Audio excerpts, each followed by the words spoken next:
Violence is never the answer, according to virtually everyone on the right, particularly when popular anger against one or other of the many evils of mass immigration spills over from words into action. We heard it most recently over the protests in Southampton, over the despicable anti-white behaviour of the police towards Henry Novak as they mocked and handcuffed him while he bled to death. We hear it every time. Violence achieves nothing, is how many others express the same sentiment, which is rather odd, since every scrap of history reminds us that they, the various elites who are, or have at times been, our masters, always use violence against us at home and against those whom they deem to be their enemies abroad. The conditioning against violence is for us, not for those who rule us or for those who enforce their rules. Those in power routinely use violence or the threat of violence against us, and, with the rare exceptions of the all too rare elites genuinely influenced by traditional Christian teachings, every concession, every last shred of decency and justice which rulers have granted to their subjects has been won not by polite requests and obedience to their laws, but through violence or the threat of violence. All the rights we've already lost to the creeping tyranny of totalitarian liberalism were extracted from former elites by militant struggle, confrontation, and even martyrdom by our ancestors. Those few rights which still remain were not given to us out of the goodness of the hearts of kings, popes, archbishops, capitalists, and politicians, but because there were more of us than them, because we, the people, organized to turn those numbers into power and used force or the threat of force, sometimes implicit, often explicit, in order to compel them to do the decent thing. Rights are never granted, they are taken. And if each generation does not organize to secure them, then, sooner or later, they will be taken away. Such is the natural eternal tension between those with formal and economic power and the rest of the population. Violence is never the answer, say those who parrot the containment propaganda with which all citizens are brainwashed throughout their school years, continually reinforced by the elite media outlets and by politicians who lecture us on the sacrosanct nature of peaceful submission, while constantly threatening us with the violence of their prisons, police and courts if we fail to obey their demands. Violence is never the answer, is at the dark heart of the conditioning process whereby we, the people, are trained from the start of our school days to obey and submit.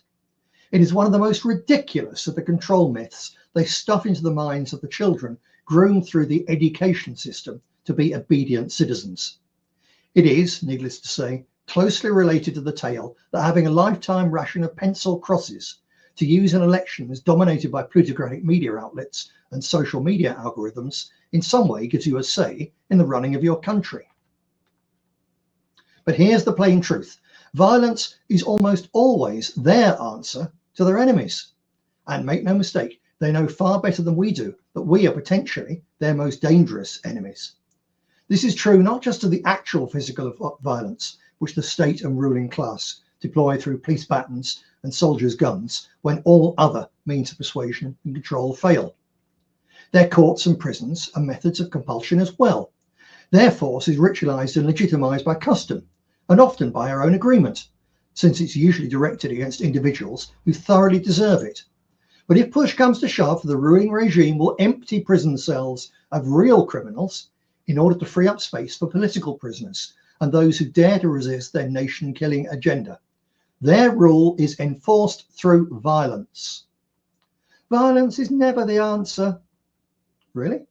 Let us consider a few historical examples which give the lie to this convenient elite untruth. You don't have to agree with each piece of progress to see the principles at work. Why do we in Britain have a parliamentary democracy under a constitutional monarch? Because we cut the head off one king, chased another out of his kingdom, defeated him, his son, and his grandson in a series of rebellions which lasted more than 50 years, and we repeatedly slaughtered their supporters. Did the United States celebrate the 250th anniversary of writing a polite letter to King George, which persuaded him of the justice of releasing the colonies from his rule and from the financial death grip of the Bank of England? Or is the United States an independent nation because American rebels threw tea into Boston Harbor and then killed thousands of British soldiers and German mercenaries who were sent to crush them? For that matter, how did a small group of colonies on the eastern seaboard expand until they stretched from sea to shining sea?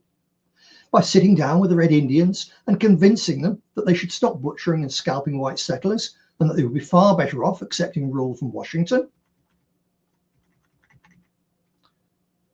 The abolition of slavery and the granting of votes to upper-class women before they were given to working-class men were changes advocated by peaceful argument. But that was not the only method used.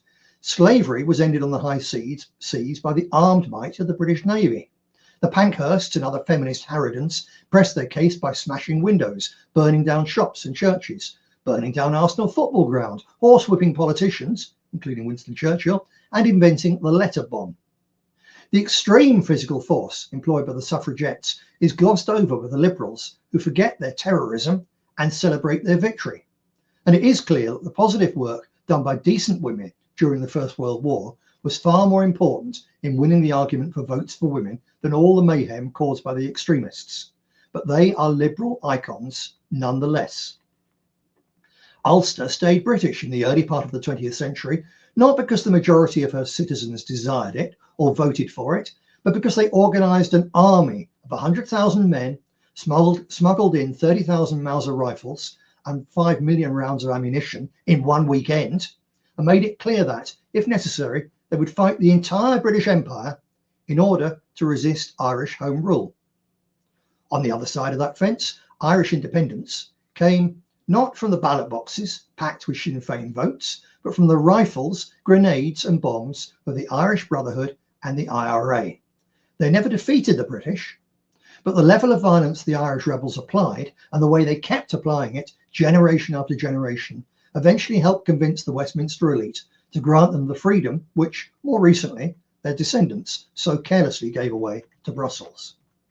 Coming right up to date, Sinn Féin IRA now run the government of Northern Ireland, not because of the reasonableness of their arguments, but because of the damage their bombs did to the City of London, and because the women of their community had more babies than the prods, leading to force on the streets. The State of Israel was born out of the genocidal violence launched with the massacre at Deir Yassin. The Arabs weren't convinced to share their land by gentle debate, but by having their throats cut and their corpses thrown down wells, compelling hundreds of thousands of terrified survivors to flee. The Zionist state was created through psychotic violence and has been sustained and expanded by it ever since. Did you ever hear a British politician try to tell the IDF that violence never achieves anything? More mundanely, the entire liberal establishment romanticizes the Stonewall riots, whose violence marked a key point in the long culture and legal war for the legalization and current exalted status of homosexuality. The most bestial violence becomes acceptable when the liberals agree with its aims and targets. The same elite who so often tell patriotic dissidents that violence is never the answer stood foursquare behind the African National Congress when Winnie Mandela's football squad militia were busy placing burning tyres around the necks of Africans who refused to support their war against white minority rule. I could give many more examples, but that should be enough. So let's leave the final word on the verdict of history to the communist theorist who was such a strong influence on the '68 generation and their protégés who now run every institution in our society, Chairman Mao. All political power comes out of the barrel of a gun. Actually, as we will see, there are other sources of power, but that is what the left, the people who rule us, believe. Force in all its forms determines relations between nations and governments, but also the balance of power between governments and their subjects. Can you name any government that changed its fundamental direction, any oppressive system which reformed, any rights won by any oppressed people or group without the use of force? With the exception of Sweden granting independence to Norway and the mutually agreed velvet divorce between the Czech Republic and Slovakia, the answer is no. Now, before various fools and low-level touts start screaming, "Fed post!" let me make one thing very clear. I am not calling for the use of violence, not against either our oppressors or against any of their pet minorities. Far from it. In exploring this question in depth, we should start at the very top. If anyone really believes that violence is never the answer, yet claims to be a Christian, let them consider Jesus. Faced with the stinking corruption of the money changers and the Sanhedrin's hangers-on in the temple, he didn't waste time debating the problem. Christ didn't try to convince them to mend their ways with kindly words. He sat down and spent several hours braiding a cat of nine tails, a ferocious whip. Then he rushed in, threw over the temples, and drove the crooks and hypocrites from the house of God with the lash, an act of premeditated, calculated, morally inspired, cold rage. I'm not, however, going to argue that the violent example of our Lord gives us the right to turn to violence whenever we feel that our rights or the boundaries of fairness have been trampled upon. Far from it. A proper understanding of the problems of oppression, resistance, and violence tells us that physical violence must always be a last resort. It should also tell us that, even under a ruling elite which has empowered the invasion of our country and turned us into second-class citizens in our own land, we are, at the time of this lecture, nowhere near that point. Let us move the discussion on from indoctrination and containment propaganda by doing away with the loaded term violence. Things will become much clearer if we instead use the neutral term force. Next, let us recognize that when it comes to human relationships, whether oppressing a people, securing rights, or suppressing wrongdoing, there are two different categories of force: physical force and moral force. They are, of course, related. In a savage world without rules or concern for consequences, moral force would count for nothing. In the diseased and dangerous world which exists in the brains of Nietzscheans, might is right, and moral force is some sort of weakness. Strangely, this individualistic, anti-nationalist poison invariably infects the brains of the physically weakest and most mentally delicate specimens.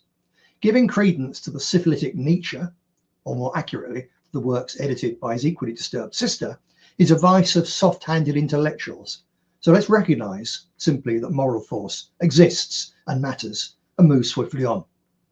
Good governments use moral force, custom, beliefs, and institutions whose power rests largely on tradition and consent, to nudge their subjects into conformity with commonly agreed values.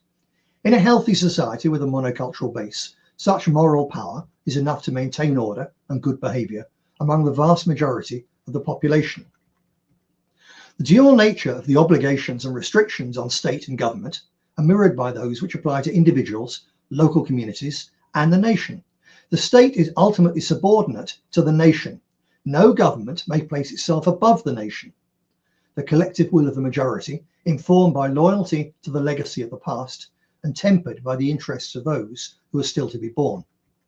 In a good state, run for the current and future generations of the people who created it, and based on the customs and morality of their ancestors, citizens freely give their right to self-defense over to it. The right to declare and wage war becomes a matter for the head rather than the body of the nation. But when a state goes bad, there comes a time when the people can and should and must take back their right to self-defense. Similarly, with war, there can come a time when the state and its allies are so perverse, so wicked, and so dangerous to the nation that it becomes necessary to seek to turn its wars into a civil war, in which the nation overthrows the tyranny which, if left in charge, would bring all to ruin. In a normal and healthy society, however, such drastic measures are wholly unnecessary. Physical force may properly be used by the state, although in practice it rarely is.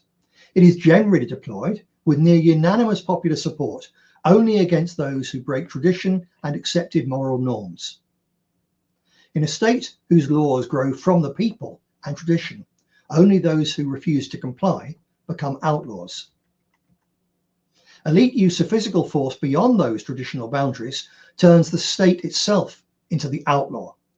Our ancestors groaned under and fought to end such evil in past centuries. The two-tier anarcho-tyranny, which is a noted feature of late-stage liberalism, is an example from our own times. This is not a matter of moral force good, physical force bad. There are times and places for each. Whether in an argument between two individuals, two communities, a people and their government, or two states, there is invariably the option of using moral force or physical force. The question of which should be used and when was developed most fully in the traditional Christian doctrine of the just war. As we will see, the theory set out by the Church Fathers is every bit as valid for nationalists and traditionalists up against the repressive forces of the liberal state and the violence of its favoured client minorities, as it is in the case of quarrels between nations. Christian just war theory developed as an attempt to reconcile the Christian commitment to peace with the reality that governments may sometimes need to use force to protect the innocent and preserve or restore justice. It was part of the broader church effort to house train the Dark Age warlords, a feat without which high medieval Europe could not have been created. The theory was shaped primarily by Augustine of Hippo and Thomas Aquinas. According to their traditional theory, a war must satisfy several criteria before it can be considered morally justified. First, there must be a just cause, such as self-defense against aggression or the protection of innocent people from grave harm. Second, the war must be declared by a legitimate authority, typically a recognized government rather than private individuals or groups. Third, those waging war must possess right intention. The aim should be the restoration of peace and justice, not revenge, conquest, or economic gain. Additional criteria were developed over time. War should be a last resort, undertaken only after peaceful alternatives, such as negotiation and diplomacy, have been seriously attempted. There must be a reasonable chance of success, since launching a hopeless conflict that causes suffering without achieving its goals would be immoral. Finally, the expected good achieved by the war must be proportional to the harm it will cause. The Church Fathers were far too worldly wise to believe the old lies about war itself being glorious. Just war theory also places moral limits on conduct during war, jus in bello. Combatants must distinguish between military targets and non-combatants, and force must be used proportionately to the military objective. Deliberate attacks on civilians are morally unacceptable. In summary, traditional Christian just war theory holds that war is never a positive good in itself, but may be morally permissible under strict conditions. A just war, legitimate authority, right intention, last resort, probability of success, proportionality, and respect for non-combatants are the key criteria that must be met for a war to be considered just within the true Christian tradition. Just war theory is not generally taught in state-approved education systems. For one thing, it's rather too complicated for dumbed-down modern brains. More important is the fact that an appreciation of what constitutes a just war rapidly produces the understanding that the vast majority of the wars waged by successive elites in our name and with our blood and taxes are thoroughly unjust and thus illegitimate, which is why they are always preceded, sustained, and excused by warmongering propaganda and fictitious atrocity stories. The most important contribution to ideas on the subject in recent times is On Resistance to Evil by Force, in which even Ilyin sought to provide moral support for the anti-Bolshevik struggle after the Russian Revolution. As the White Russians called for armed resistance to Lenin's coup d'etat and the depraved brutality of Bolshevism, Ilyin set out to answer the question that had become particularly urgent in the aftermath of revolution and civil war. What is the moral duty of a Christian when confronted by real evil? His work was largely written in response to the Christian pacifism of Leo Tolstoy, whose interpretation of the gospel emphasized non-resistance to evil and rejection of all violence. While Ilyin admired the moral seriousness and sincerity of this position, he asserted that it failed to reckon adequately with the reality of evil and the obligation that human beings owe to one another. Evil, Ilyin maintains, can be real, deliberate, destructive, and implacable. Some individuals and movements consciously seek domination, cruelty, and the destruction of moral order. In such circumstances, he argues, appeals to conscience, persuasion, and personal example may prove insufficient. A person who encounters evil cannot always overcome it through passive endurance alone. A person who refuses to resist an aggressor may keep his own hands clean, but in doing so, he leaves the innocent undefended. Christian love, in Illian's view, is not merely a matter of refusing to do harm, it also requires the active protection of others. Under certain circumstances, therefore, resistance to evil may require coercion and even physical force. Yet Illian is careful not to portray violence as something good in itself. Force remains a tragic necessity rather than a positive moral achievement. The soldier, police officer, judge, or citizen who acts to restrain evil does not escape moral burden simply because his cause is just. The use of force inevitably involves suffering, guilt, and spiritual danger, but it remains, in the face of genuine evil, a moral necessity. This understanding extends to political authority. Illian argues that the state exists in part to restrain evil and preserve the conditions necessary for moral and social life. Courts, police, armies, and other institutions of coercion perform an indispensable function. A society which renounced all forms of force would not become a realm of universal peace. Rather, it would leave itself vulnerable to those without scruples or compassion. The existence of lawful authority is therefore justified not by a desire for domination, but for the need to defend justice and protect the innocent. Themes of conscience, sacrifice, responsibility, and moral burden occupy a central place in Illian's argument. The defender of justice appears not as a triumphant hero, but as a tragic figure who accepts painful duties for the sake of protecting others. On resistance to evil by force is an attempt to grapple with a profound moral dilemma. Illian sought to explain how a Christian could remain faithful to the demands of love while acknowledging the existence of genuine evil in the world. His answer was that love sometimes requires resistance and that resistance may sometimes require force. Such force is never pure, never desirable for its own sake, and never free from moral cost. Yet in a fallen world, he believed, a refusal to oppose evil can itself become a form of moral failure. Thus, far from force never being the answer, in a fallen world in which evil is rampant, force is very often the answer. When faced with real evil, it's refusal to use force, which is impermissible. Knowing the intended audience of this essay, I take it for a given that you already understand that there have been few things in history more evil than the systematic and sustained effort to impose policies and conditions which are ethnocidal, arguably even genocidal, on the English, the other home nations, and all the other peoples of European descent who now make up no more than 8% of the world's population. This would be evil if done to any of the divinely ordained separate nations or peoples of humanity. It is doubly so since the targets have, over so many centuries, produced the highest expressions of religious and political thought, architecture, music, art, culture, technology, law, and decency ever seen on God's earth. We're not merely entitled to defend our people, we are duty-bound and morally compelled to do so. Since decades of trying to do so through appeals to reason and fairness have manifestly failed.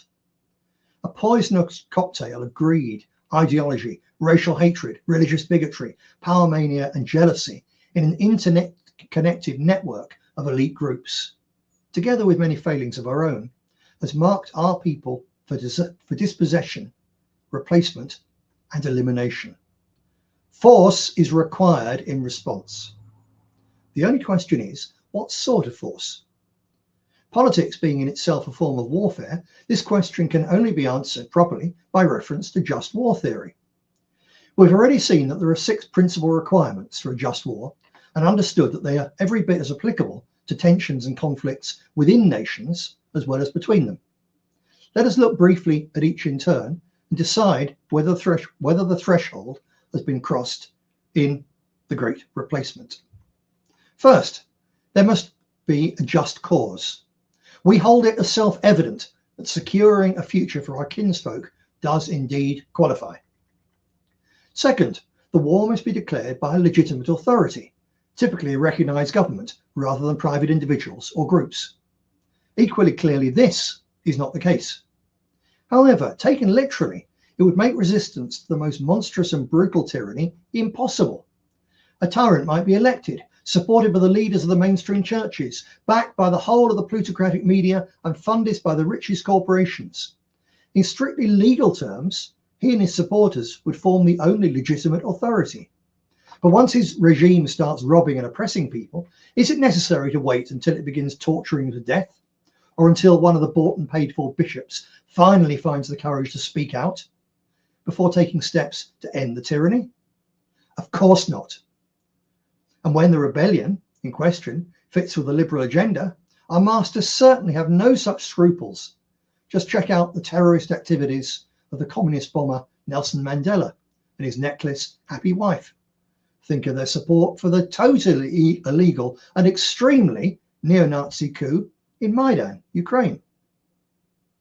The legitimate authority in our case is not provided by the voice of a pope or a bishop or a high-profile political opponent of the regime. As nationalists, we understand that tradition gives voices and moral votes to the dead of our folk and enfranchises the unborn of the nation too. Despite decades of deliberate dumbing down and deracination of our education system, despite years of liberal brainwashing, we and growing millions know what freedom really means and which freedoms must never be relinquished. We know who are our people, who we're prepared to accept as permanent guests, and who should be on the first plane out. We know the difference between legitimate free enterprise and corporate looting. We know the difference between tolerance of the odd and the essentially harmless, and surrender to foul and dangerous perversions. We know this from what we feel in our own bones, but also by giving due consideration to the writings and examples of past heroes of our people's long struggle against oppression and looting by previous elites, every bit as wicked, albeit in sometimes different ways, to that under whose heel our folk suffer in our own time. The great William Cobbett, for example, wrote in his epic and indispensable Rural Rights, "The people have the right to insist upon measures necessary to restore the greatness and happiness of my country. And if our rulers show not that disposition, it will be my bounden duty to endeavour to rive them from the positions of power." We know, in short, that the time has come for resistance. We do not need anyone's permission to organise for resistance and to begin its goodly and godly work. Third, those waging wars must possess right intention. The aim must be the restoration of peace and justice, not revenge, conquest, or economic gain. Now, we have to face the truth here. There are some among the indigenous would-be resistance who have already been driven mad by the injustice of what has been done to our people and by the fear of what is yet to come. Repression has already begun the familiar cycle of alienation, hatred, violence, and more repression. There are some out there, people who parrot what we say or preach hatred and impossible solutions because such sound bites get them hits and make them money. The vast majority of our people on our wavelength, however, are motivated by completely legitimate grievances and genuine fears and aspirations. Right intention is indeed all present and correct. The road to hell, however, is paved with good intentions, and even when these conditions are met, it is still not enough. War, and in internal affairs, physical force short of war, must be a last resort. It must only be undertaken after peaceful alternatives, such as negotiation or diplomacy, have been seriously attempted. Among the alternatives open to a people in legitimate struggle against unjust governments, moreover, are various moral force tactics which are not available in the case of clashes between nations. Do not be confused with by this word moral. Yes, moral force does include rational argument. The works of Thomas Paine, for example, played a major role in the success of the American Revolution against King George, but not as much as the muskets of the militias. It takes in all sorts of things, including appeals to the better nature of the rulers and their enforcers, mass prayer, hunger strikes, having extra babies, and protests which remain peaceful, even in the face of brutal provocation and repression. One of the best examples of this is also in our native tradition of resistance to tyranny. Shelley's Mask of Anarchy was written in 1819 in direct response to the Peterloo Massacre, where cavalry charged a peaceful crowd in Manchester demanding parliamentary reform, killing around 18 people and injuring hundreds. The poem includes a call to passive resistance, which predated, for example, Gandhi by more than a century. Stand ye calm and resolute, like a forest, close and mute, with folded arms and steady eyes and little fear and less surprise. Look upon them as they slay, till their rage has passed away. Then they will return with shame to the place from which they came, and the blood thus shed will speak in hot blushes on their cheek. Every woman in the land will point at them as they stand. They will hardly dare to greet their acquaintance in the street, and the boldest will turn pale when they hear the people tell of the meeting and the rout and the trampling and the shout and the cry of liberty. Ye are many, they are few, the poet concluded, echoing the position of Etienne de Poitiers as he sought to galvanize the French against absolute monarchy. Passive resistance is, however, only one form of moral force. It's the softest, safest, the one which, applying the principles of just war theory to strife within the nation, must be utilized first. In recent British history, the best example of it being utilized by serious numbers of people in coordinated support of a specific and just cause was the campaign by Cymdeithas y Iaith Cymraeg, the Welsh Language Society, in the 1960s for recognition, legal status and media outlets for the oldest living indigenous tongue in Britain. Out of a Welsh-speaking population numbering well under 1 million, more than 5,000 campaigners, the majority young idealists, were arrested for acts of non-violent direct action, including non-payment of the BBC TV licence fee, sit-ins, the painting over of English-only road signs, and the sabotage of radio and TV transmitters. Large numbers willingly went to prison. Their cause and actions were supported by the vast majority of their compatriots, and in the end, successive Westminster governments have reluctantly agreed to their demands. There were a handful of Welsh nationalists who attempted to emulate the IRA, with the Free Wales Army and the Movement for the Defence of Wales. They mainly confined themselves to using explosives stolen from quarries to blow up water pipelines, to protest at the destruction of Welsh communities to make reservoirs to supply water to England. 2 MAC members were killed trying to bomb the railway line, carrying the royal train to the investiture of Charles as Prince of Wales in 1969. Later, a small group of Welsh hardliners ran a campaign of arson attacks on holiday homes owned by English outsiders. Overwhelmingly, however, the campaign for the Welsh language, while militant, was always peaceful. And it worked. Welsh is today by far the most widely spoken of the Celtic languages, in very marked contrast to the plight of Irish Gaelic, whose champions sought to protect it and advance their broader nationalist cause through violence. In the end, Westminster governments found it easier to give way to the peacefully expressed demands of the Welsh than to the extreme violence of the Irish.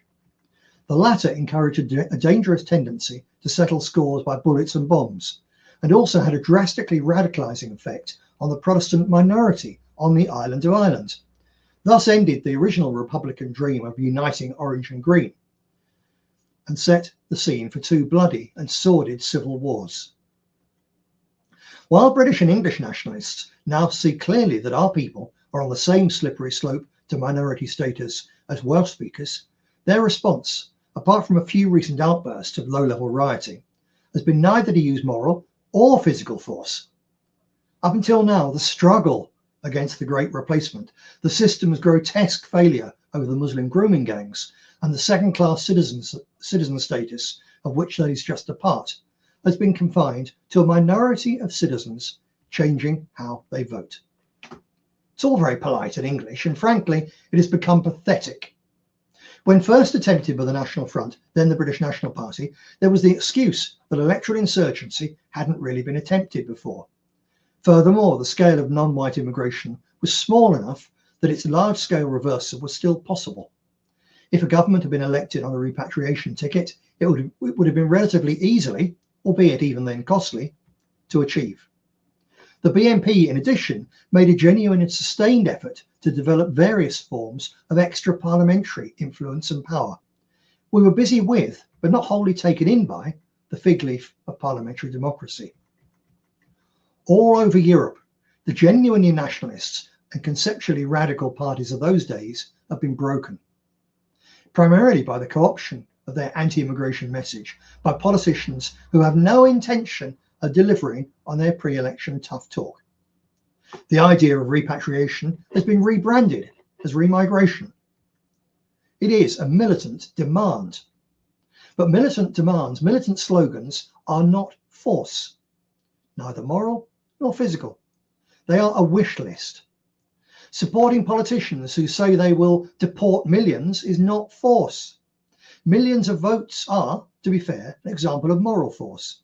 But the UK elite's contemptuous response to the Brexit vote, the largest democratic mandate in British history, 17.4 million voters, is a very clear illustration of the grave limitations of electoral efforts in isolation. It is true that defund the BBC has developed some popular headway. In recent years, the number of UK households paying the BBC TV licence fee has declined significantly. There's a combination of licence fee evasion, households declaring they don't need a licence, the rise of streaming, and living cost pressures. Every time the BBC is caught out with some particularly nasty example of liberal propaganda, memes circulate calling for a widespread refusal to pay the licence fee in response. But there's never been any clear evidence of this making much of a difference. The total potential lost income was well over £1.1 billion per year by 2025, forcing the BBC to cut spending by hundreds of millions and warn of managed decline without stronger enforcement, which incidentally would only make the tax even more unpopular. Given the fact that the TV licence fee is extremely unpopular already, and that there is some public experience of successive resistance to its collection, a serious boycott of the blatantly anti-Indigenous BBC would not take many more twists of the collective radicalisation screw to make feasible. This is one very soft, but for the powers that be, potentially very expensive, avenue. A factor in determining the effectiveness of the inevitable Indigenous resistance movement will be the extent to which its decentralised leadership develops the skill of spotting and exploiting such opportunities. These will differ from time to time and place to place, but in a society as complex as ours, they will always be present. Lawfare is another field pregnant with possibilities. Several pro-life and nationalist campaign groups have recently shown that it is possible, through the courts, to use equality legislation to stop, for example, woke councils flying rainbow flags, and to win financial payouts from institutions who refuse facilities to patriots. Or rather, patriots smart enough to present their objectives through the prism of protected characteristics, which are already recognised by the state, rather than whiteness or self-defeating extremism. The issuing of pre-action protocol letters for judicial review has been described as being a legal riot. Even the basic initial defence to such a letter before action will cost a council or similar establishment organisation thousands of pounds. Nowadays, these can be written by AI and may be brought by ordinary citizens without any risk of cost if they discontinue the action before it gets to court. To cost the oppressive state that sort of money by smashing windows would leave protesters exposed to massive fines and potential prison sentences. To do it by initiating what is essentially a vexatious legal procedure is, for now at least, completely free of any uncomfortable consequences. There's great potential too for the mass use of official complaint procedures, Freedom of Information Act request, and data subject access requests. The widespread, simultaneous use of such procedures to clog the system and overwhelm its operatives is only a matter of organisation and will. Moral force is not only a matter of passive resistance, though passive resistance is one form of moral force. It is also organising, boycotting, sending to Coventry, building the capacity to block the streets, turn off the electricity, hacking their systems, removing the physical apparatus of surveillance, the withholding of taxes and essential work, fuel blockades, disruption by drones, and all the other examples which human ingenuity can devise. All these are mass actions for moral objectives without the use of violence.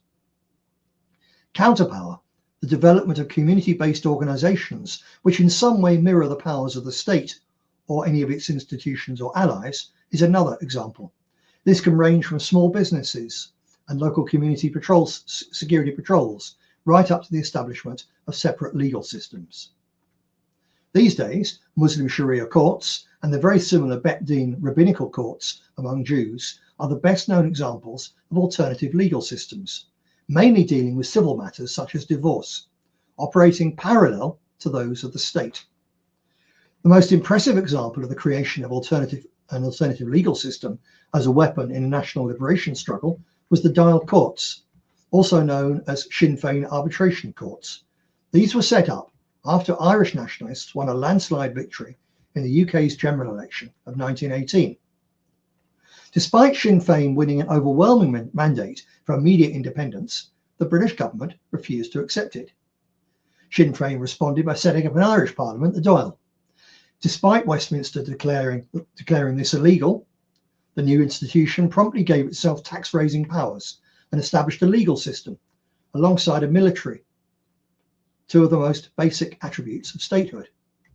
The new legal system was based on Ireland's ancient Brehon laws, augmented by custom and common sense, rather than British statute and English common law. Despite disruption by the British Army and occupation police force, including the arrest of illegal judges, these courts were soon handling around 70% of civil cases in nationalist areas of Ireland. At the same time, the Dáil moved to create an Irish taxation system, parallel to that imposed by the occupation forces.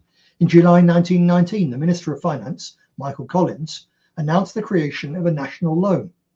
Intended to raise £250,000 to fund the new Irish Republic, this was heavily oversubscribed, with Irish patriots both at home and among the US diaspora buying £390,000 worth of Republican bonds. These were redeemed by the government after the illegal counterpower initiatives of the Irish rebels became the institutions of the Irish Free State, with the signing of the treaty with Britain, which ended centuries of often ruthless British rule.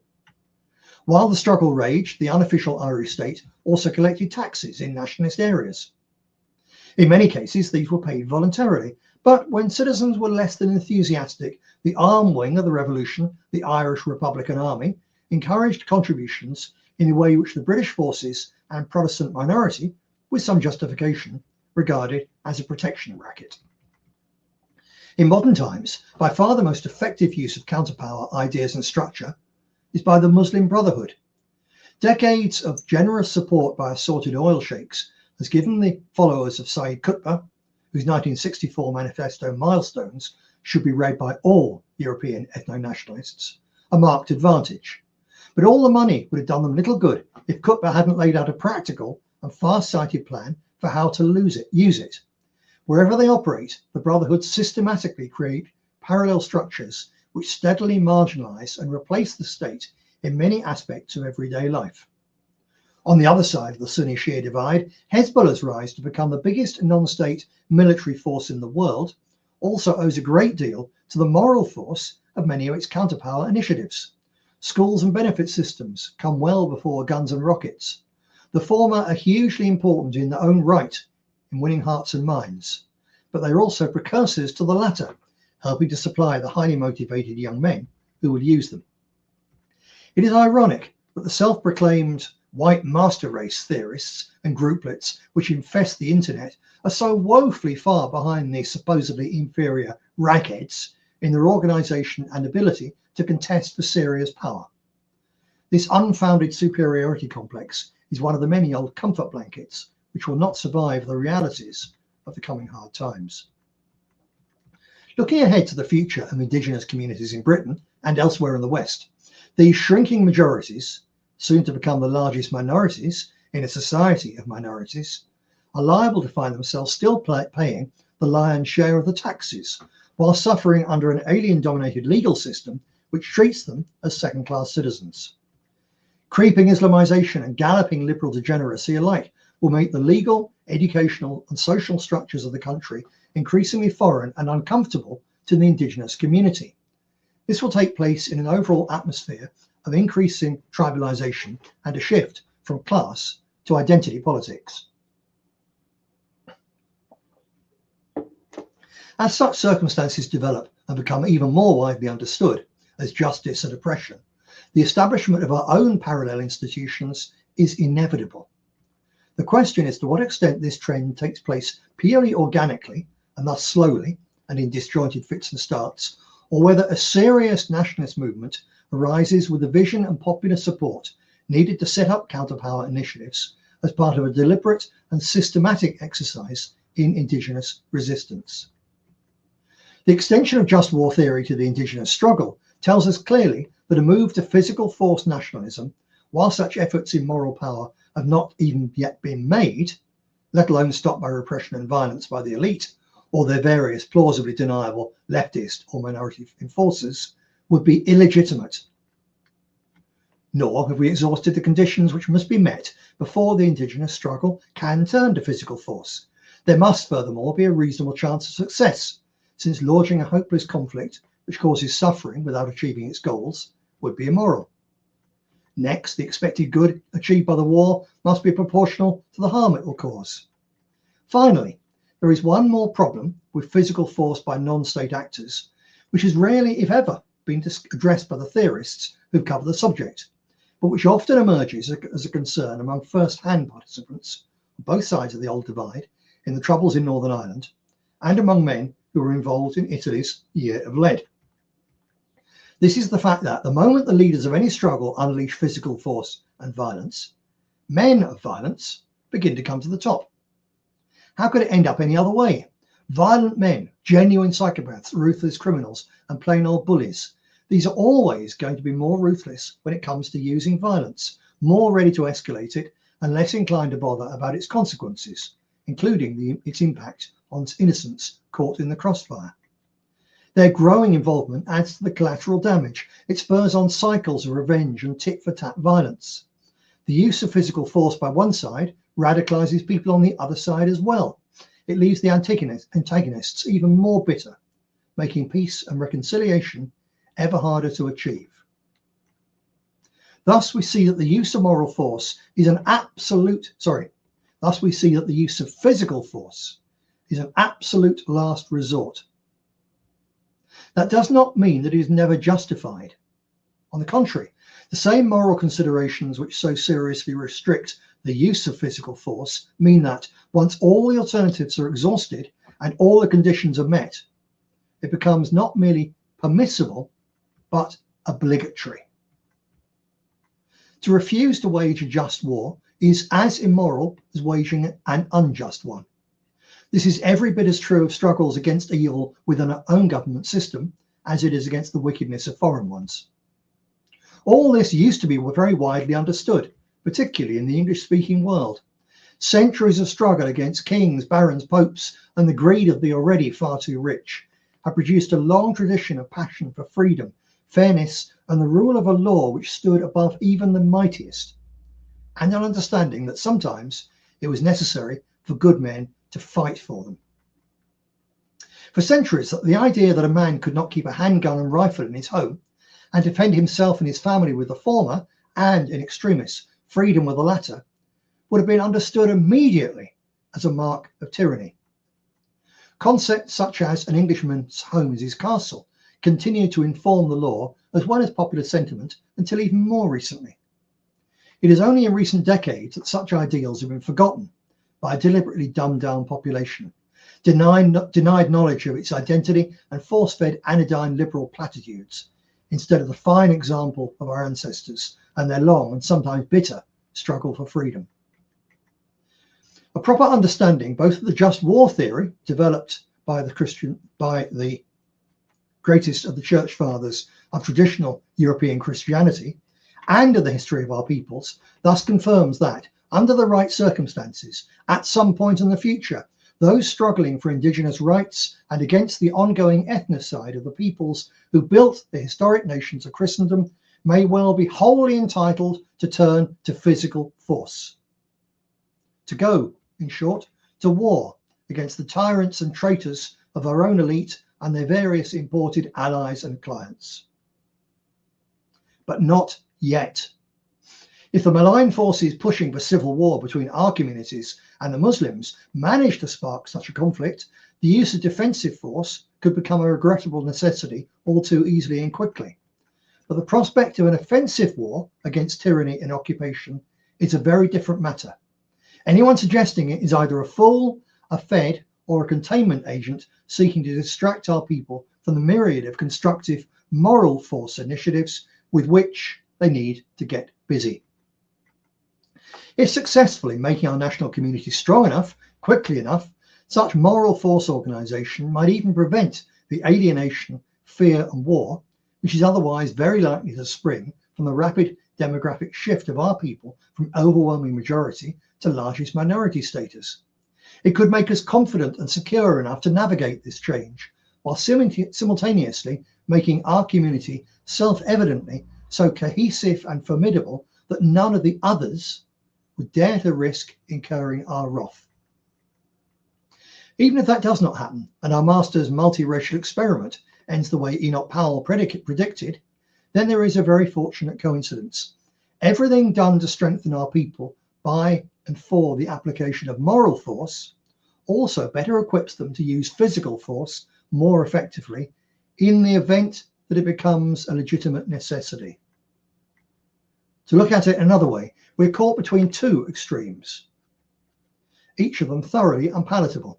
The first is to continue as we are, with many people doing nothing, while even the supposedly awake minority pin their hopes on a painless solution being imposed by some political saviour.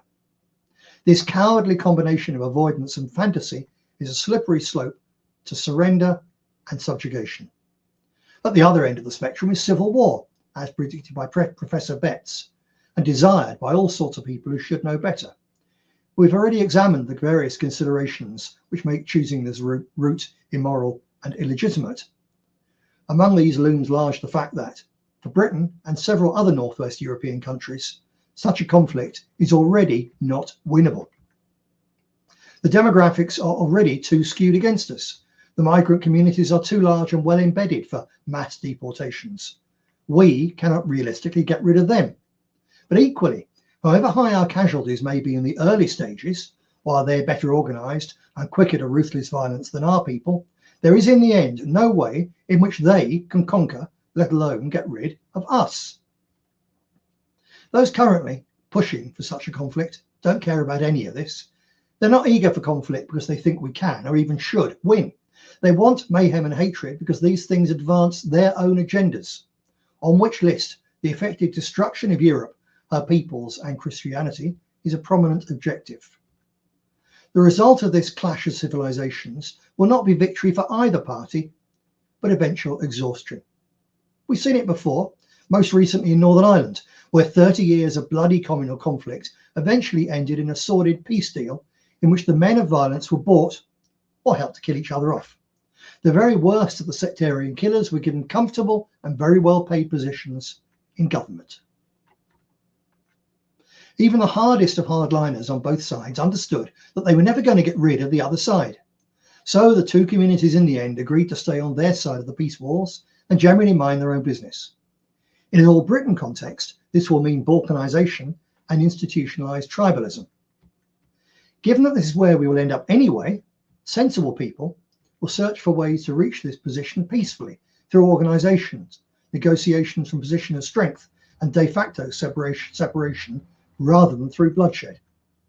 Of course, this is far from ideal. We should be able to enjoy absolute majority status in our own land forever. That is, or rather was, our birthright, but it was sold off or given away long ago. True, we were never asked. It was wholly wrong, and we will never accept it.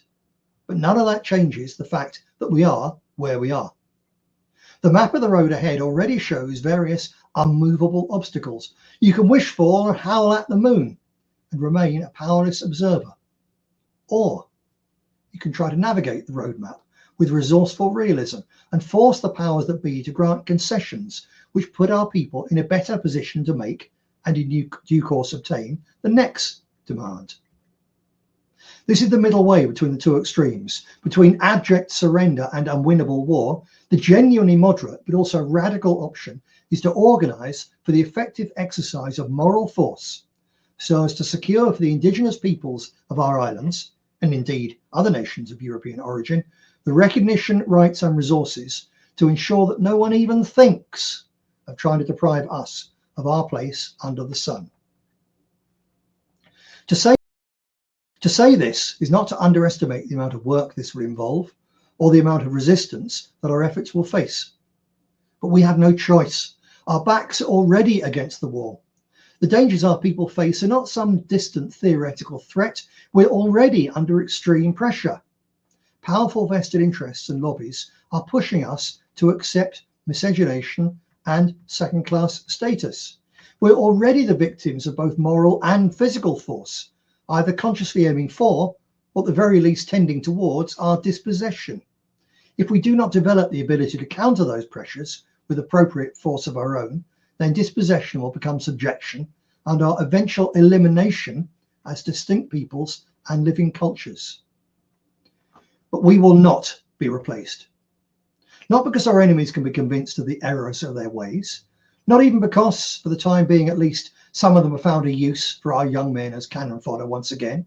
We will not be replaced simply because we are going to resist replacement, and because our resistance, while moral and legitimate, will involve irresistible force.